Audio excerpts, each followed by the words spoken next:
Привет, студент Иннополиса! Сегодня мы расскажем тебе о том, как интересно провести время и расширить свой кругозор, а именно о студенческих клубах. Речь пойдет о самых, на наш взгляд, необычных из них. Поехали!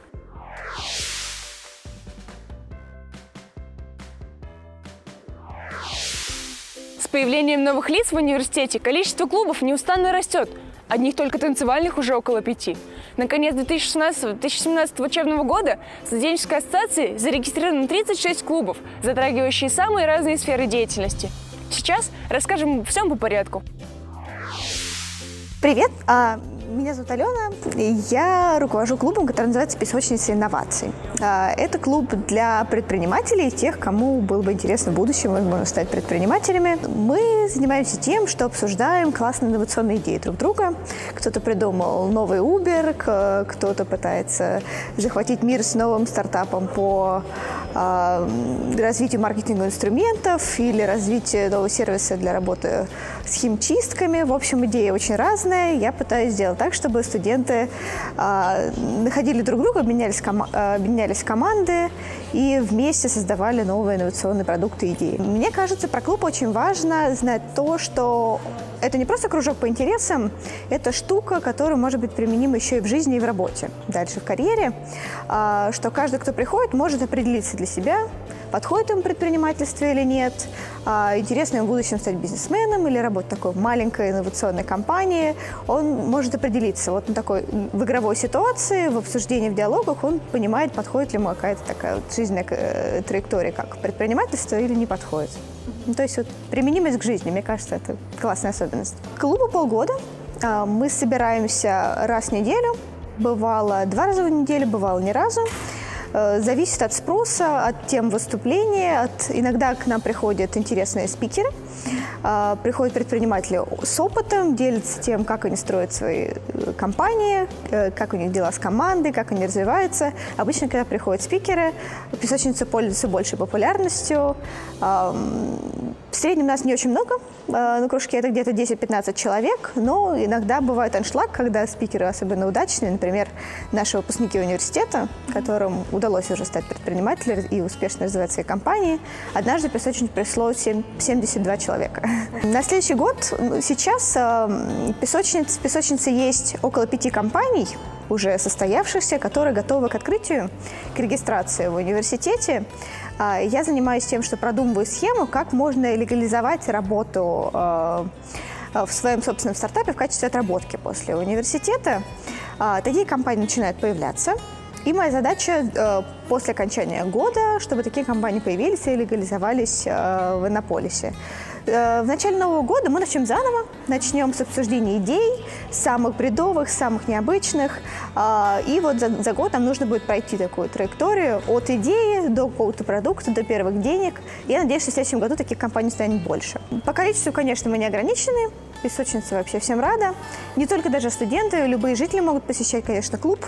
Да, целевая аудитория – это люди, заинтересованные в предпринимательстве, которым нравится, больше подходит карьера маленькой компании, которые задумаются о том, что они хотят работать не с 9 до 6, а им интересно работать, когда нравится, когда есть вдохновение, чтобы у них вообще была страсть к творчеству, к инновациям, ну и которым нравится такая вот стартап-тусовка, движение предпринимательства. Это сейчас очень модно.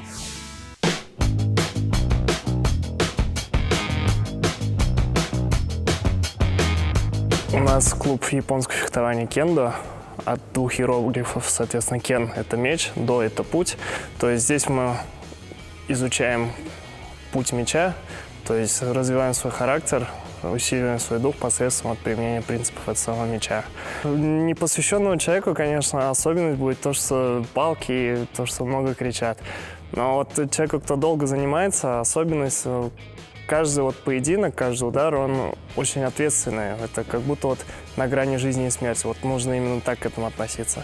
И поэтому просто вот приходить на тренировку и заниматься таким фитнесом, это не то, что подразумевается изначально. Это все-таки вот воспитание человека изнутри.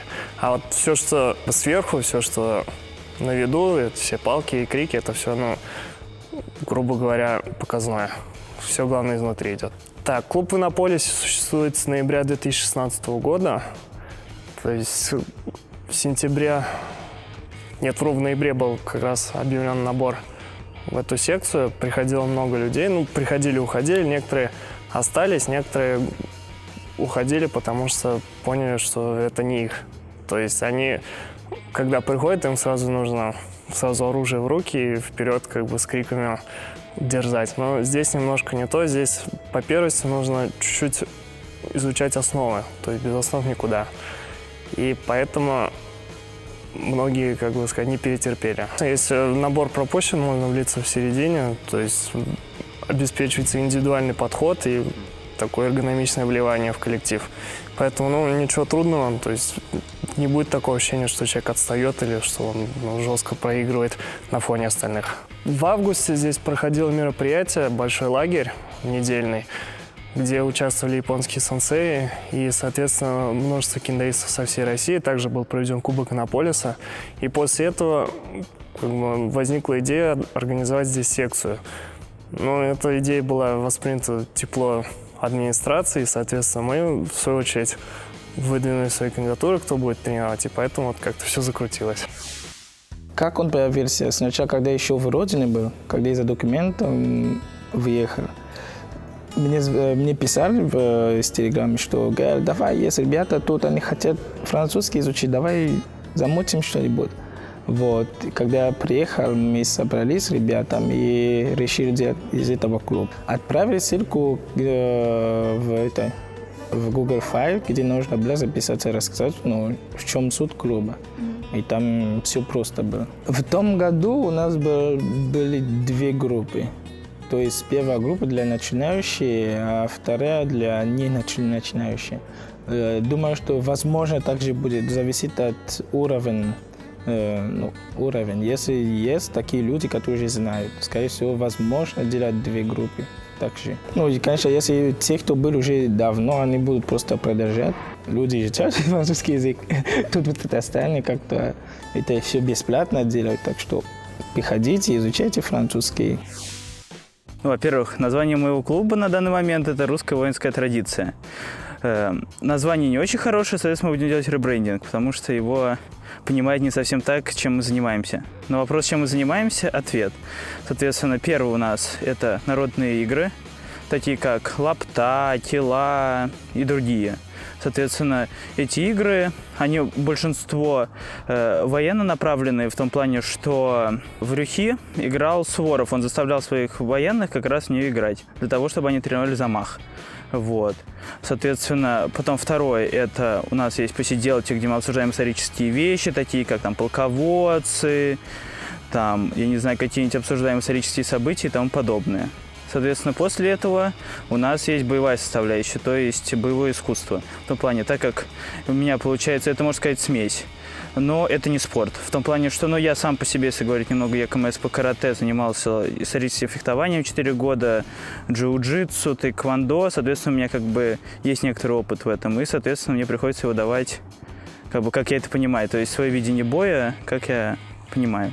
Особенность, наверное, то, что это всестороннее развитие. То есть, соответственно, получается, у нас есть еще народное пение, как я забыл сказать. То есть я вот занимался несколько лет народным пением и считаю, что это полезный навык, который позволяет развиться всесторонне. Соответственно, пение, исторические вещи, физнагрузка – это всестороннее воспитание. Поэтому как бы это основа. Это моя фича. Почему ты решила открыть такой клуб? Потому что надо взрослеть. Я решил, что... я раньше этим занимался, но я был подчиненным. Решил, что тут все равно этого нету, и надо попробовать как бы себя реализовать, сам создать что-то. Соответственно, и вот уже год, как это успешно двигаю.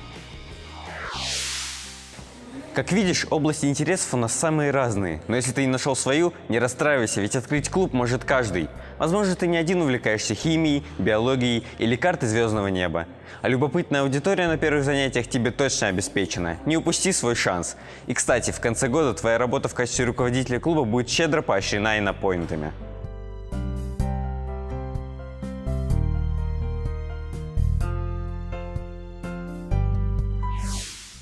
Вот мы и добрались до конца крайнего выпуска нашей видеоинструкции к применению. Теперь осталось только поставить пальцы вверх, собрать вещи и приехать к нам. До новых встреч!